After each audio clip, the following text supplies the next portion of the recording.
வணக்கம் நண்பர்களே. திராவிட கட்சிகளை தவிர மற்ற அனைத்து கட்சிகளுமே கடவுளை நம்புறாங்க, ஜாதகத்தை நம்புறாங்க, தன்னையும் தாண்டி ஒரு சக்தி இருக்குன்னு அடிச்சு சொல்றாங்க. அப்படித்தான் இப்போது தமிழ்நாட்டில் அரசியல் களம் இறங்கியிருக்கும் முதலமைச்சர் விஜயும் ஆன்மீகத்துல தீவிரம் காட்டுறார். ஆஸ்தான ஜோதிடர் ஒருவரை வைத்துக்கொண்டு ஒவ்வொரு விஷயத்தையும் அவர்கிட்ட கேட்டுட்டு தான் செயல்படுத்துறார். குறிப்பா விஜயோட அரசியல் நகர்வுகள் ஒவ்வொன்றையும் அவரோட ஆஸ்தான ஜோதிடர் ரத்தன் பண்டிட்டு தான் கணிச்சு சொல்லிட்டு வர்றார். அவர் சொன்னது எல்லாமே அப்படியே நடக்கிறதால இப்போ அவரை கேட்காம விஜய் எதையுமே செய்யறதில்ல. தான் கட்சி தொடங்கி செயல்பட ஆரம்பிச்சதுல இருந்து அவர் குறித்து கொடுக்கிற நாட்கள்ல தான் ஒவ்வொரு முக்கியமான விஷயங்களையும் பண்ணிட்டு வர்றார். இன்னும் சொல்ல போனா மேடையில வாய் திறந்து பேசுங்கன்னு அவர் சொன்னா விஜய் பேசுவார். வாயே திறக்க கூடாதுன்னு சொன்னா அமைதியா மௌன விரத மாதிரி இருந்துடுவார். அப்படித்தான் இப்போ விஜயோட அரசியல் நகர்வுகளை ஜோதிடர் ரத்தன் பண்டிட் இயக்கிட்டு வர்றார். இந்த நேரத்துல தான் வர்ற டிசம்பர் மாசத்துல கடகராசியில பிறந்த விஜயோட ஜாதகத்துல கேது பகவான் 8ஆம் இடத்துக்கு போறார். அதனால அவருக்கு மிகப்பெரிய கண்டம் ஏற்பட போகுதுன்னு பிரபல பெண் ஜோதிடர் ரேவதி ராஜேஷ் ஒரு பரபரப்பான செய்தியை வெளியிட்டிருக்கிறார். அவர் கூறுகையில், விஜயை பொறுத்த வரைக்கும் ரத்தன் பண்டிட் சொல்றத அப்படியே கேட்கிறாரு. அவர் மட்டுமில்ல, இன்னைக்கு பெரும்பாலான விஐபிகள் ஜோதிடர்களோட பேச்சை கேட்டுத்தான் செயல்படுறாங்க. முதலமைச்சர் விஜயோட ஜாதகத்தை எங்கிட்ட கொடுத்தாலும் அடுத்து என்ன நடக்குங்கிறத தெளிவா சொல்லுவேன்.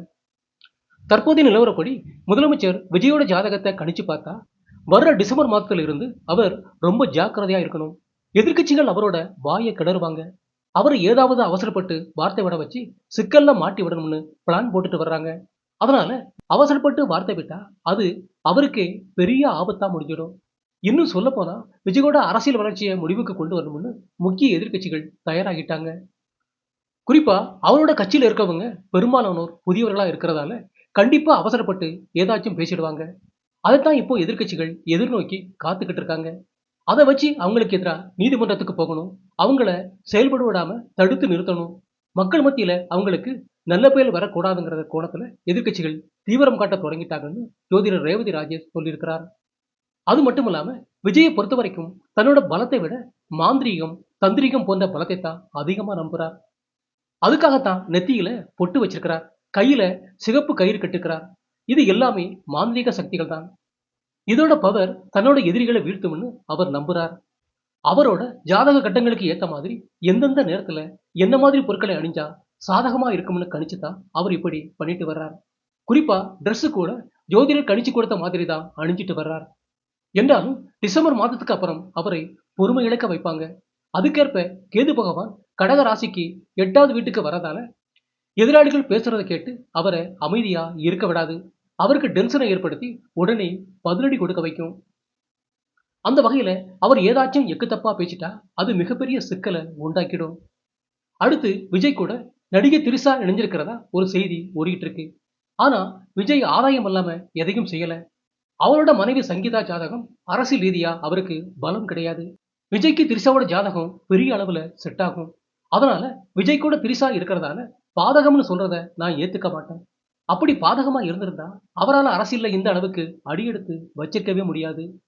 குறிப்பா சொல்லணும்னா 2026 சட்டமன்ற தேர்தலுக்கு முன்னாடி விஜயோட மனைவி சங்கீதா நீதிமன்றத்துல விவாகரத்து மனு தாக்கல் செஞ்சாங்க. அப்படி ஒரு பிரச்சனை வந்தப்ப கூட விஜயோட அரசியல் நகர்வுகள் பாதிக்கப்படல. யாருமே எதிர்பார்க்காத வகையில தேர்தல்ல வெற்றி பெற்றார். இதுக்கெல்லாம் காரணம் திரிஷாவோட ஜாதகமும் சேர்ந்து வேலை செய்கிறது தான். திரிஷாவால உங்களுக்கு எந்த பாதிப்பும் வராது, நன்மை மட்டும்தான் நடக்கும் என்று அவரோட ஆஸ்தான ஜோதிடர் தெளிவா சொன்னதாலதான் விஜய் தைரியமா இருக்கிறார். அதனாலதான் தஞ்சாவூரில் நடைபெற்ற திமுக நிகழ்ச்சியில திரிஷா குறித்து இரட்டை அர்த்தத்தில் பேசிய உதயநிதி ஸ்டாலின் கைது செய்யப்பட்டார்.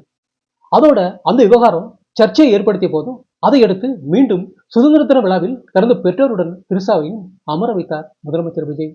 ஏற்கனவே அவரை பற்றி உதயநிதி தவறாக பேசியதால அரசியல் ரீதியா சலசலப்பு ஏற்பட்டது என்று முதலமைச்சர் விஜய் கவலைப்படல. மீண்டும் சுதந்திர தின விழாவில் முன்வரிசையில் உட்கார வச்சிருந்தார். இதுக்கெல்லாம் காரணம் திரிஷாவோட ஜாதகம் விஜய்க்கு சாதகமா இருக்கு. அதன் காரணமாகவே அவரை பற்றி யார் எப்படி பேசினாலும் அதை பற்றி அவர் கவலைப்படுறதில்லை. அதனால விஜயின் அரசியல்ல கடைசி வரை திரிஷா அவரோடவே பயணிப்பார். திரிஷாவை வச்சு விஜய்க்கு எதிராக எப்பேற்பட்ட அவதூறம் பரப்பினாலும் அது வேலை செய்யாது. அது அத்தனையுமே விஜய்க்கு சாதகமா தான் முடியும். சினிமாவை எடுத்துக்கிட்டாலும் விஜயும் திரிஷாவும் சேர்ந்து நடிச்ச எல்லா படமுமே மிகப்பெரிய ஹிட்டு தான். அந்த அளவுக்கு ஜாதக ரீதியா அவங்களுக்குள்ள ஒரு சூப்பர் பொருத்தம் இருக்கு. அது இப்போ அரசியல்ல ஒர்க் அவுட் ஆயிடுக்குன்னு ஜோதிடர் ரேவதி ராஜேஷ் தெரிவிச்சிருக்கிறார். நண்பர்களே, இந்த செய்தி குறித்த உங்களோட கருத்துக்களை கமெண்ட் பாக்ஸில் பதிவிடுங்கள். நன்றி, வணக்கம்.